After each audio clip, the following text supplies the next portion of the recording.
네, 국회에서 취업준비생의 인권을 위한 보호법 제정을 추진하고 있는데요. 이렇게 국회에서 취준생 인권보호법을 위한 움직임이 있습니다. 네, 그럼 자정부센터에서는요, 취준생들의 인권을 지키는 방법을 알려드리는 취준생 인권위원회가 있습니다. 네, 자 그동안 몰라서 넘어가고 또 취업시장의 약자라서 알면서도 넘어가야만 했던 그런 불편부당한 일들 많으셨을 텐데요. 오늘 이 코너를 통해서 많은 분들이 조금이나마 자기 권리를 당당하게 펼칠 수 있기를 기대해 보겠습니다. 네, 오늘 도움 말씀 주실 분은요, 노무법인 한림경기의 김교원 노무사님과 함께하도록 하겠습니다. 어서 오십시오. 네, 안녕하십니까. 네, 그리고 2부의 도우미 신세미 캐스터도 함께하겠습니다. 안녕하세요. 안녕하세요. 네, 안녕하십니까. 자, 김교원 노무사님은 이제 조금 오랜만에 나오신 것 같은데 그동안 좀 날이 많이 더웠습니다. 어떻게 지내셨어요? 날은 더운데 축구와 그 맥주를 즐기며 그렇게 보냈습니다. 오늘도 좀 피곤해 보이시는 것 같은데. 어제 축구를 와서 예. 오늘도 보셔야 될 텐데. 오늘은 꼭 봐야죠. 네. 그렇죠. 혹시 축구 말고 좀 여름 휴가 계획이나 이런 것도 있으세요? 저 와이프가 출산이 얼마 안 남아서 축하드립니다. 아마 올해는 좀 힘들 것 같습니다. 아이가 태어나면 또 같이 가면 더 좋으니까요. 네. 좀만 참으시기 바라고요. 내년을 계약해야 될 것 같아요. 네, 그럼 오늘 준비해 오신 주제는 어떤 건가요? 예, 오늘 제가 준비한 주제는 여러분들 취준생 여러분들은 좀 알바랑 뗄래야 뗄 수 없는 관계일 것 같아요. 네. 특히 결국에는 취업 준비를 위해서는 뭐 식비라든지 교통비라든지 학원비라든지 그런 돈을 벌기 위해서 어쩔 수 없이 알바를 많이들 하시는데요. 이런 좀 취준생들을 두 번 올리는 일들이 좀 발생이 되고 있습니다. 특히 그 알바비와 관련해서 그 갑질 사례들이 좀 많이 있어서 이러한 사례를 좀 밝히고 또한 검토하는 그러한 시간을 갖도록 하겠습니다. 네. 원래 돈과 음식 갖고는 장난치면 안 되는데 그럼요. 이렇게 알바비로 또 장난치는 갑질 사례를 오늘 알아보도록 하겠습니다. 자, 그러면 신세미 캐스터가 안건을 소개해 주시죠. 네, 오늘은요, 먼저 알바비 갑질로 인해서 발생된 사례들을 먼저 소개해 드릴까 합니다.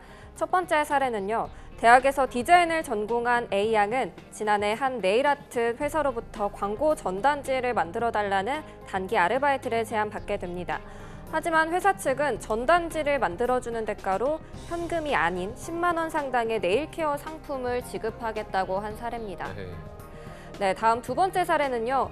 이거는 소개하는 저도 참 발끈하게 되는 사례인데요. 네네. 19살 B양이 용돈을 벌기 위해서 지난해 2월부터 2달간 음식점에서 아르바이트를 했습니다. 근데 임금을 제때 주지 않아서 노동부에 진정서를 내게 됐는데요. 업주는 그제야 밀린 임금 32만 원을 지급했습니다. 그중 10만 원은 10원짜리 동전 10,000개로 지급을 했다고 합니다. B양은 트렁크에서 주인이 포대 3개를 꺼내왔을 때 정신적인 충격을 받았다고 얘기를 했고요. 급여도 수습기간이라 당시 최저임금보다 580원 낮은 5천 원을 받았다고 합니다. 있는 돈 없는 돈 싹싹 긁어줬는데 무엇이 잘못됐냐, 그건 돈이 아닌가 하는 해당 업주의 입장은 더 뻔뻔하기만 합니다. 네, 따라서 오늘 취준생 인권위원회 안건으로는 취준생을 울리는 알바비 갑질 해결 방안은입니다. 많이 네. 화났어요. 오늘따라 더 화나 보이시는. 네. 네, 교원쌤, 세상에 정말 믿기 힘든 일들이 정말 많이 일어나고 있는 것 같습니다. 네. 알바비도 참 정당한 노동의 대가라고 볼 수 있는데요. 이에 대한 좀 법적 제재 같은 건 마련돼 있나요? 예, 당연히 있죠. 근로기준법상의 임금 지급에 대한 기준이 마련돼 있고요. 근로기준법 제43조를 보면 임금 지급액과 관련해서 4대 원칙을 표시하고 있습니다. 지금 그 법조문 같이 보시면 제1항에 임금은 통화로 지급한다라고 돼 있는데 네. 이거를 이제 저희가 통합을 원칙이라고 합니다. 꼭 화폐로 지급을 해야지 현물이나 어떤 물건으로 지급되면 안 된다라는 내용이고요. 네. 또한 그 다음에 직접 근로자에게 지급한다라는 내용이 있습니다. 뭐 친권자나 그러니까 부모님이나 대리인한테 임금을 지급하는 게 아니라 항상 근로자한테 직접 지급해야 하는 직접불 원칙이라고 하고요. 또한 그 다음에 1항 끝부분에 그 전액을 지급해야 한다라고 돼 있는데 뭐 사업주가 너 뭐 식비를 공제하겠다, 아니면 뭐 편의점에서 있었던 사례인데 삼각김밥을 먹었다라는 이유로 그거를 급여에서 공제하는 그러한 사건들이 있었는데 이거는 이제 임금은 전액을 지급해야 하는 게 원칙이기 때문에 그 전액불 원칙에 따라 그런 부분 다 체불 임금에 해당이 되고요.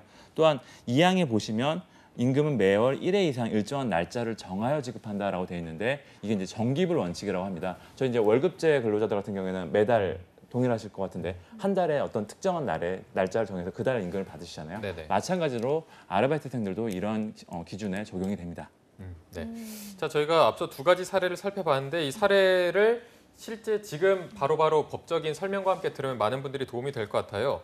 일단 첫 번째 사례를 먼저 좀 살펴보면은 뭐 전단지를 만들어 달라고 해서 아르바이트를 제안받았는데 현금이 아니라 뭐 네일케어 상품권. 이게 뭐 장난하는 것도 아니고 네. 이런 거를 조금 뭐 덧붙여서 좀 소개해 주실까요? 네, 그 법적인 어떤 해석을 같이 뭐 말씀드리기 전에 검토해 드리기 전에 우선은 다른 사례 좀 몇 가지 더 설명드리면서 네네. 한번 해보도록 하겠습니다. 우선 이 사례의 주인공은 취준생은 아니고요.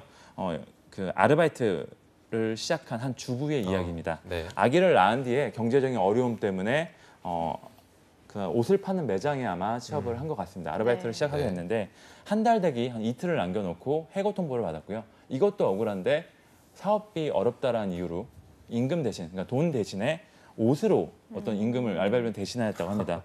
아까 제가 말씀드렸었죠. 그리고 지금 43조를 보면 통화로 지급한, 그러니까 네네. 화폐로 지급해야 된다라는 원칙에 근거해서 이런 경우엔 임금 체불에 해당하고요.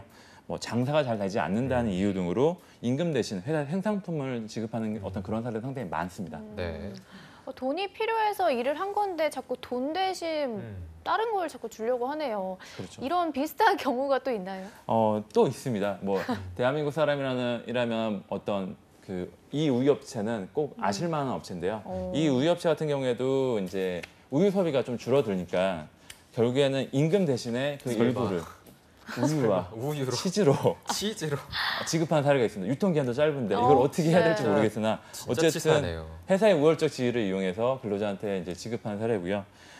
아까 말씀드렸던 사례와 동일하죠. 43조에 근로기준법 43조에 규정된 통합을 원칙에 어긋나는 사례이기 때문에 그 화폐로 지급하지 않았기 때문에 임금 체불에 해당하는 경우입니다. 네. 아까 이제 신세미 캐스터님이 소개해 주셨던 첫 번째 사례도 마찬가지인데요. 저희가 상품권은 화폐로 통용되는 가치가 아니죠. 네. 무기명 채권이라고 하는데요. 채권자가 지정되지 않았기 때문에 이 상품권 같은 경우에도 화폐가 아니기 때문에 근로기준법 43조에 위반되는 사례이고요. 다만 이렇게 어떤 현물을 물건을 지급하는 경우라도 예외적인 경우가 있습니다. 근로자가 그걸 받겠다 동의를 하는 경우에는 이게 위반으로 볼 수가 없습니다. 그러니까 지금 방송 보시는 시중생 여러분들 같은 경우에는 혹시라도 사업주가 이렇게 현물로 대신 지급하겠다라고 한다면 동의해서는 절대 안 되겠죠. 네. 자, 이어서 두 번째 사례가 정말 가관입니다. 이게 32만 원, 고작 32만 원 때문에 이렇게 일이 일어났는데 10만 원을 또 10원짜리 포대 3개, 만 개 맞죠? 만 개로 지불했다고 하는데 이거 뭐 다 던져버릴 수도 없고 이 두 번째 사례는 해결을 어떻게 해야 될까요? 진짜 맘 같으면 던져버리고 싶죠. 네. 우선 좀 짚고 넘어가야 될 부분은 이제 아까 제가 말씀드린 정기불 원칙이라고 있습니다. 매달 정해진 날짜에 지급을 해야 되는데 네. 지금 B양 같은 경우에는 정해진 날짜에 임금을 받지 못했기 때문에 43조의 정기불 지급 원칙에 위배되는 케이스고요. 문제는 아까 말씀하신 동전으로 지급한 네. 30만 원을 10원짜리로 동전으로 지급한 걸 이거를 어떻게 해석할 것인가에 대한 문제가 뒤따릅니다. 아까 제가 통화로 이제 지급하면 문제가 없다고 말씀드렸는데 10원짜리 동전이라고 하더라도 동전이기 때문에 통화는 맞죠. 그러니까 화폐는 맞기 때문에 이게 법적으로는 뭐 문제가 없다라고 볼 여지는 있습니다. 그러나 이 문제의 핵심은 굳이 하필 동전으로 분명히 그렇게 포대로 해왔다는 거는 은행 가서 바꿔왔다는 얘기고요. 이거는 네. 고의성이 다분한 거죠. 네네. 근로자가 임금 계산을 어렵도록 하고요. 실제 30만 원이 맞는지 파악해 보려면 일일이 다 세보거나 은행 가서 뭐 기계에 맡기거나 해야 되는데 그런 게 좀 어렵고요. 또 운반도 힘듭니다. 세포대를 다 어떤 근로자들이 차도 없는 상태에서 가지고 다니기 힘들고 또 분실 위험도 크기 때문에 이건 사업자의 어떤 고의성이나 악의성이 좀 다분한 케이스죠. 이런 경우에는 좀 실제로도 들기 힘든 이 엄청난 무게의 어떤 동전들로 임금을 지급했다라는 것은 실제 성실히 어떤 임금 지급의 의무를 다했다라고 보기는 좀 어려울 것 같고요. 민법 2조에 보면 신의 성실의 원칙이라고 규정이 되어 있습니다. 이런 경우에는 아르바이트생들은 민법 제2조에 따라서 신의 성실의 원칙에 근거하여 좀 수령을 거부하고 계좌 이체나 아니면 좀 화폐로 지급할 것을 요청드릴 수 있을 것 같습니다. 네.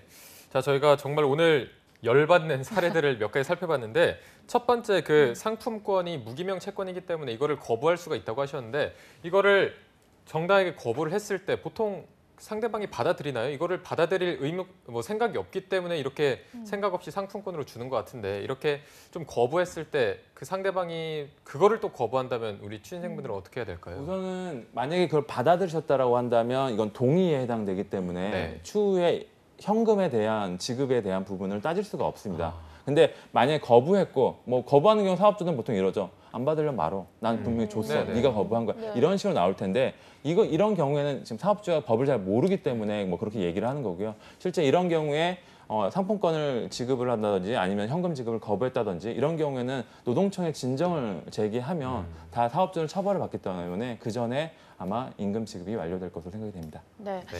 그런데 또 제가 주변에서 듣기로는 이런 노동청에 신고나 이런 것들을 하면 절차가 좀 복잡하고 좀 기간도 오래 걸려서 좀 포기를 하게 되는 경우도 있다고 들었거든요. 좀 네. 실제로 좀 어떤가요? 실제로 그 노동청 경찰서라고 생각을 하시면 됩니다. 위반 사실에 대해서 조사를 하는 과정이 시간이 좀 소요될 수밖에 없고요. 아무리 노동청이 뭐 근로기준법을 뭐 수호하기 위한 어떤 행정관청이라고 하지만 근로자의 말을 무조건 믿어줄 수는 없죠. 그런 부분에 조사가 이루어지기 때문에 시간이 좀 지체가 되는 건데 이러한 시간이 지체된다라고 하더라도 실제 처벌까지 가는 것을 사업주들은 좀 염려해서 그 전에 보통 임금 지급이 다 되거든요. 그래서 이런 경우들은 노동청에 진정 제기하면 대부분 해결된다고 보시면 될 것 같습니다. 네. 네.